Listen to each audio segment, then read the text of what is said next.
Саламатсыздармы оқушылар? Ақпараттық коммуникациялық технологиялар пәнінен сабағымызды бастаймыз. Енді балалар, біз үй тапсырмасын сұрау мақсатында жылдам тест әдісі арқылы превентив ойын платформасы арқылы тест жұмыстарын жүргіземіз. Дайын болсаңдар, тақтаға қараңдар. Белгілі бір үлкен мәтінді тез табуға көмек беретін сілтеме. Кім айтады? Сапар. Райсын, Сапар сілтеме. Отыраққа перделер үйлесімнің қызметін кім айтады? Аяжан.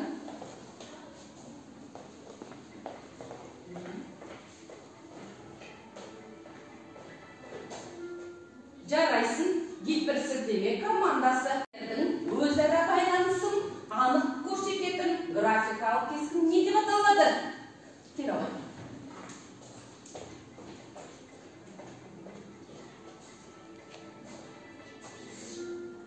Дұрыс, жарайсын, диаграмма. Сырада әртүрлі анимациялық әсерлер жасаудың неше түрі бар.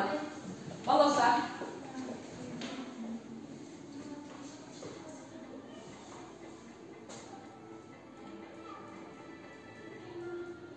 Дұрыс айтады.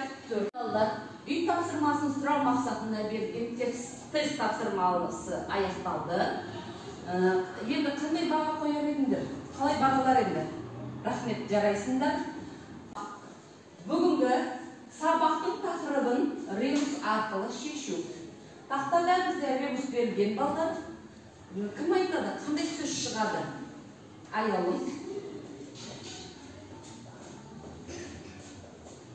Қандай сөз шығады? Аялым. Макет. Жаза ғой.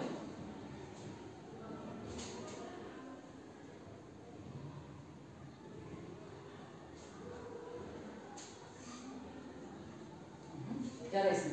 Дұрыс бекен балдар? Аяжаны қандай бала қоямыз? Тамаша.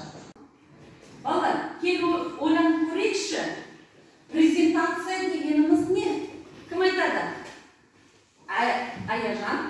Презентация дегеніміз не? Презентация баяндама жобаны есептегі қорға жоспарын көрсету және дайындаушы қажет. Жарайсың.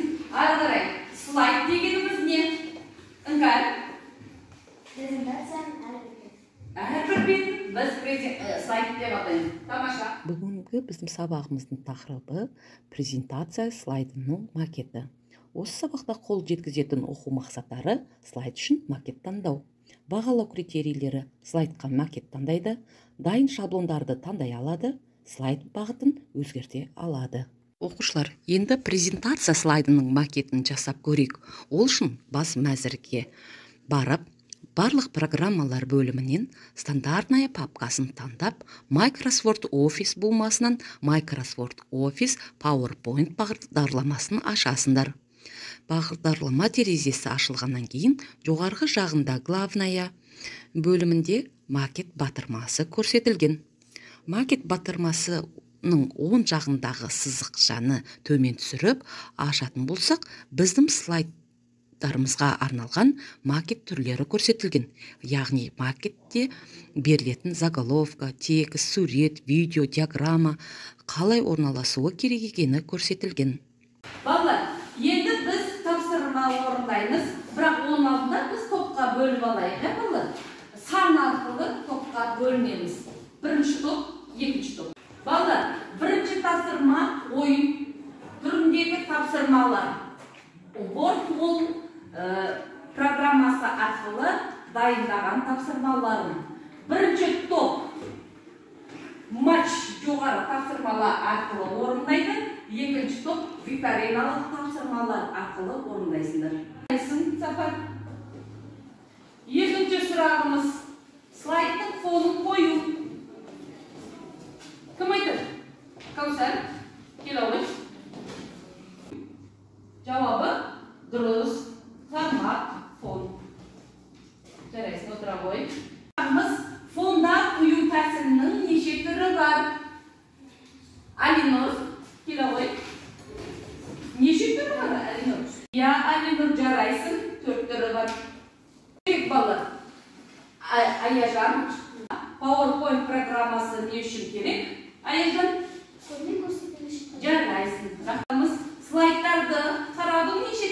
бар балалар? Аяжан дұрыс айтасың, слайдтарды қарау үшін бізде 3 тәсілі бар. Отыра қойайық. Слайдты жаздыру үшін қай мәзірді қолданамыз? Ақсұлтан, келе ғой.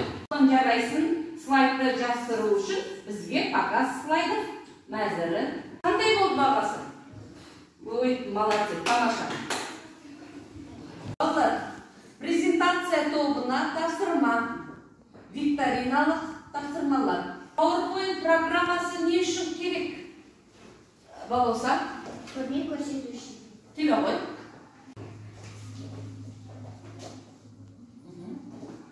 Жарайсың. Айт дегеніміз не? Келе ғой, айыбыз.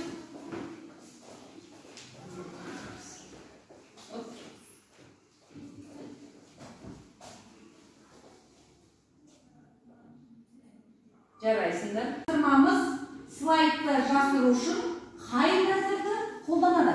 Балауса?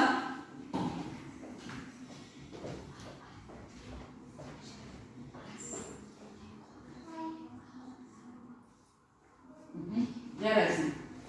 Ал, балалар, енді тапсырмалар ұнады ма сендерге? Я? Түсінікті болды ма тапсырма? Қандай баға қояр едіңдер шаблон толы? Ой, молодцы, жарайсыңдар. Ағай. Екінші тапсырмамыз сәйкестендіру тапсырмасы. Бұл жерде де мынау сілтемені басып, бірінші топ терезені ашыңыз тапсырмасын орындайды, ал екінші топ сәйкестендіру тапсырмасын орындайды. Дайынсыңдар ма? Шаблондар тобы. Шаблон тобы. Дайынсыңдар ма? Тамаша. Бірінші тапсырманы мен ашайын. Кім шығады? Жүктелген файлды көрсету. Аяжан. Тарихын қарау. Бірінші топ. Кім шығады? Іңкәр. Тарихын қарау.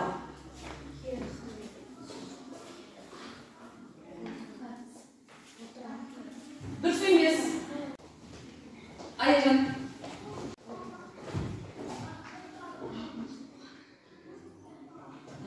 Жарайсың. Аха, дұрыс па? Енді тарихын қарау. Келе ғой, Тоғжан.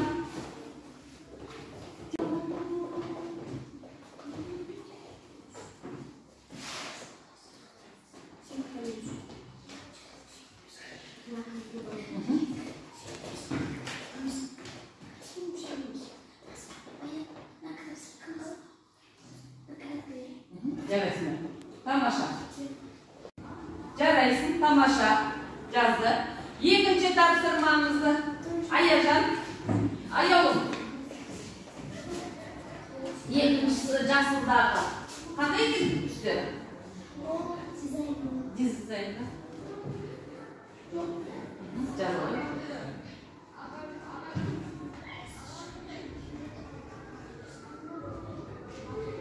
Тамаша.